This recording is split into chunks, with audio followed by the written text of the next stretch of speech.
Aku jejak je kaki aku kat rumah, aku bagi salam semua. Ustaz cakap aku datang dengan siapa? Dia cakap, dia kata, adik datang dengan siapa? Dia kata macam tu.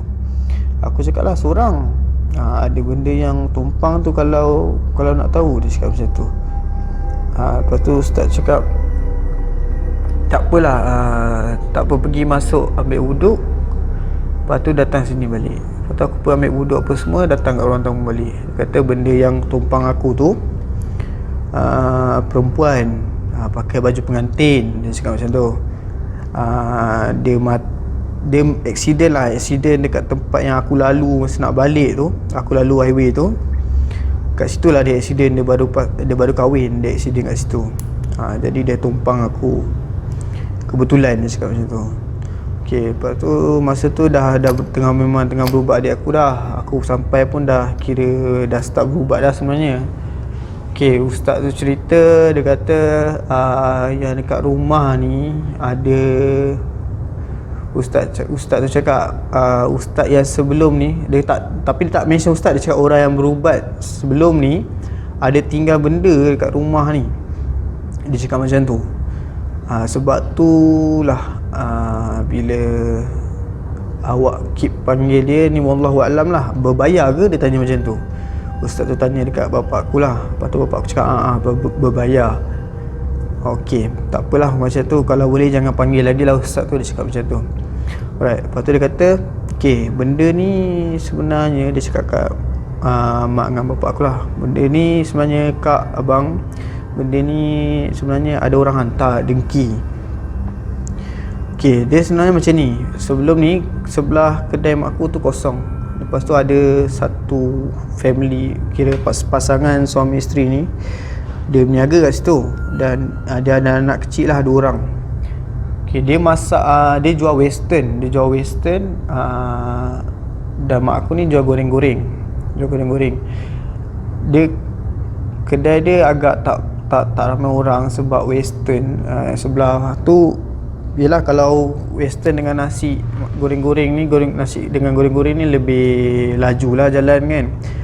Okay, tak lama tu dia tukar pula. Dia tak jual western, dia jual sama macam aku jual, goreng-goreng juga. Tapi masa dia nak start berniaga tu, dia tak cukup beras, mak aku bagi. Dia tak cukup telur, dia minta pinjam, mak aku bagi. Lepas tu dia nak pulang balik, mak aku cakap tak apalah, ambil je lah, ikhlas, tak perlu ganti balik. Lepas tu kadang-kadang kedai dia tak ada orang.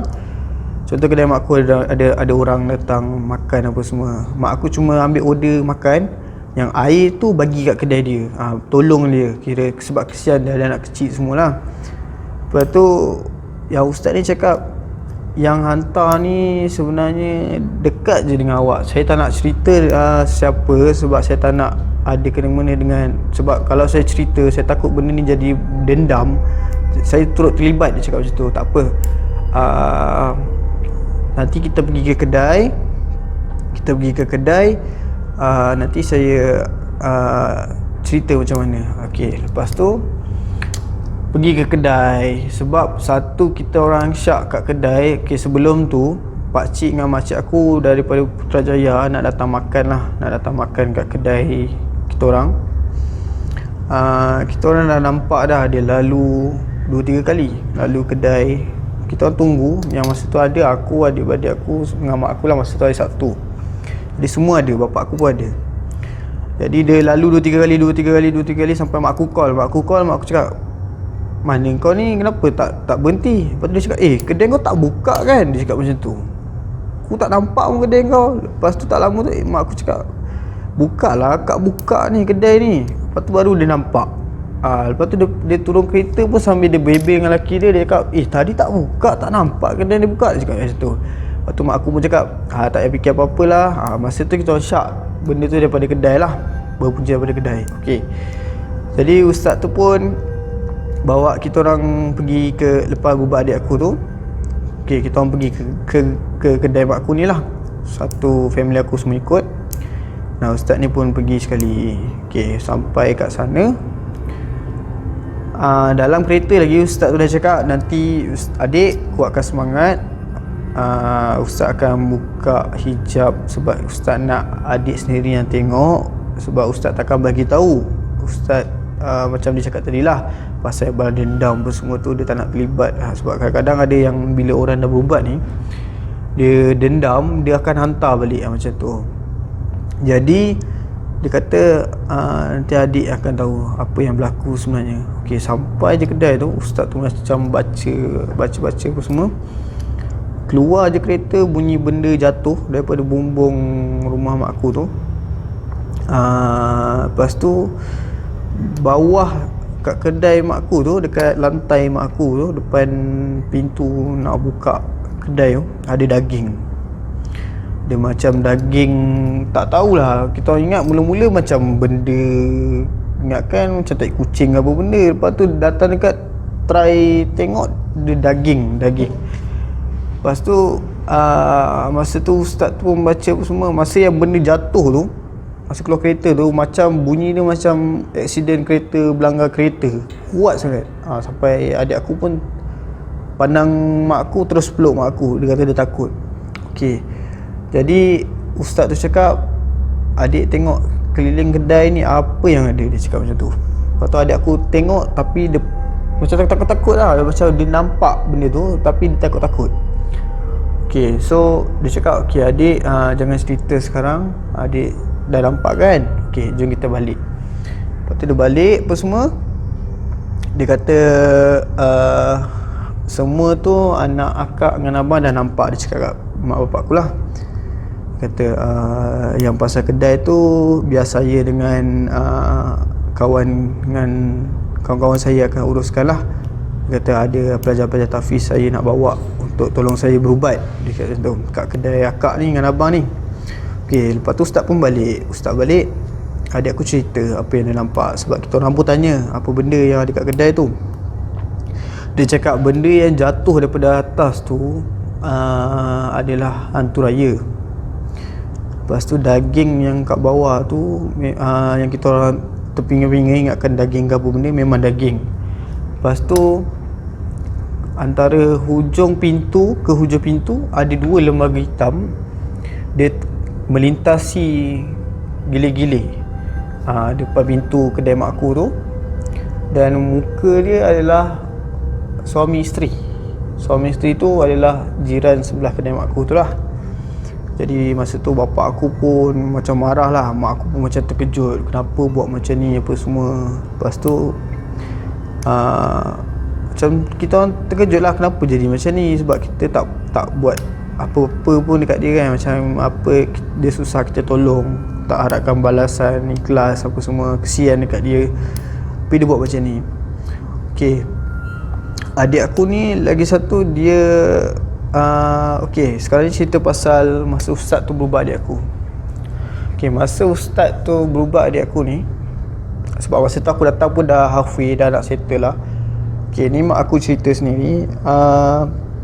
Masa berubah adik aku ni, ustaz ni susah nak tarik keluar benda tu. Dia cakap sebab adik aku pun dah lama tak datang bulan. Dia kata benda dalam badan tu dah makan dah, sebab tu dia tak datang bulan. Benda tu bukannya jin Islam. Dia kata benda ni adalah sesuatu benda binatang yang dia puja. Memang dah lama dah puja benda ni. Benda tu dia haiwan. Badan dia badan ikan keli, kepala dia kepala ular.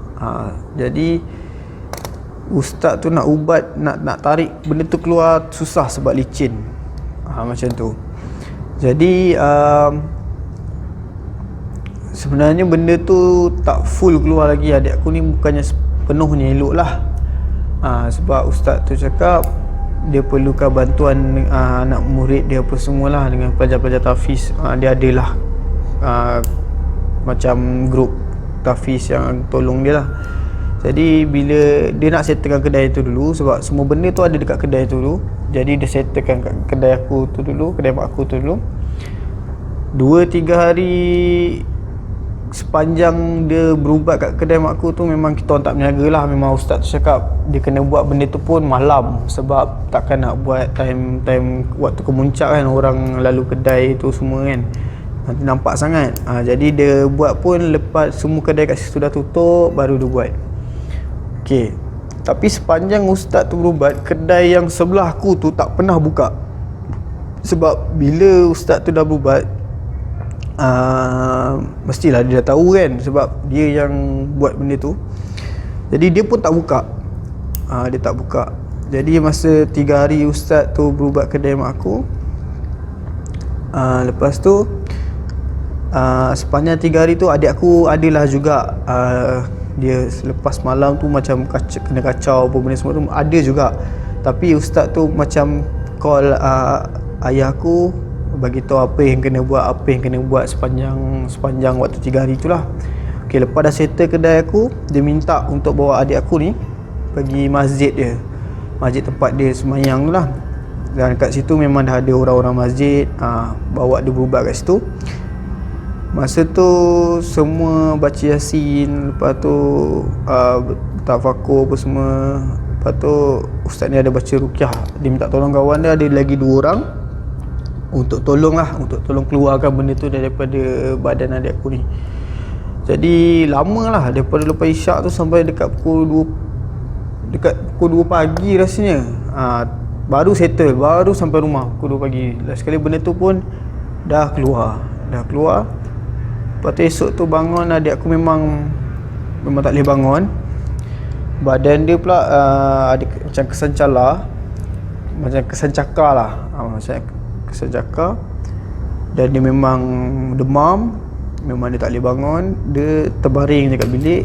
Memang nampak lah badan dia ada kesan cakar apa semua. Benda tu nak keluar, benda tu macam tahan lah, dia tak nak keluar. Jadi dia duduk cakar badan adik aku. Macam tu lah, tu pandangan kita orang lah, sebab nampak kesan dia tu kan.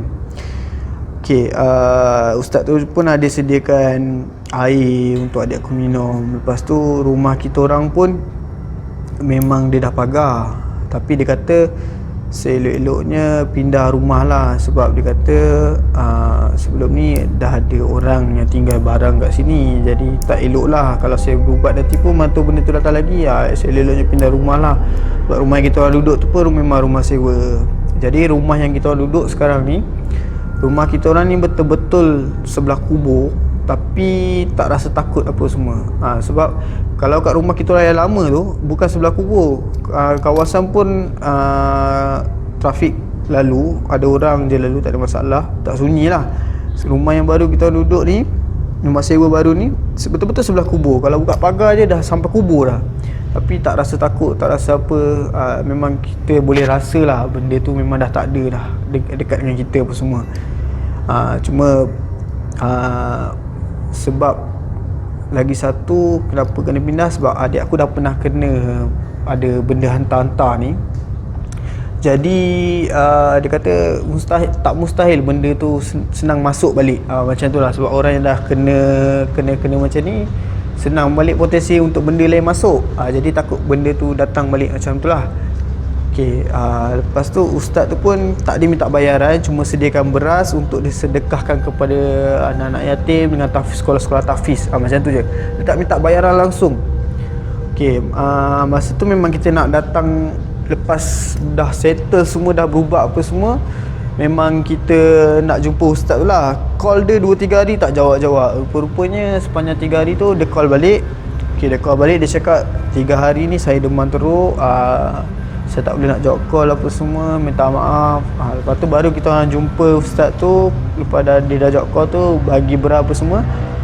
Sampai je rumah dia nak bagi berapa semua, dia cakap tak apa, akak dengan abang bagi je dekat mana-mana sekolah tahfiz dengan sekolah anak yatim. Macam tu lah, dia suruh bagi. So kita orang pun bagilah dekat mana-mana yang berdekatan macam tu lah. Okay, cuma dia cerita benda ni terjadi melalui gambar WhatsApp. Dia cakap gambar WhatsApp mak aku, dia nak hantar kepada mak aku. Dan mak aku ni mungkin kuat. Jadi terkena ke adik aku yang last kali ni. Itulah punca dia sebenarnya. Itulah sekarang ni, sampai sekarang ni kita masih aman. Dah dekat 4 tahun duduk dekat rumah sewa yang baru tu. Memang tak ada masalah. Walaupun duduk sebelah kubur, tak ada rasa takut, tak ada rasa macam diganggu, tak ada. Kalau nak compare dengan rumah yang sebelum ni tuan duduk, memang terasa macam-macam berlaku. Itu je kat situ. Thank you.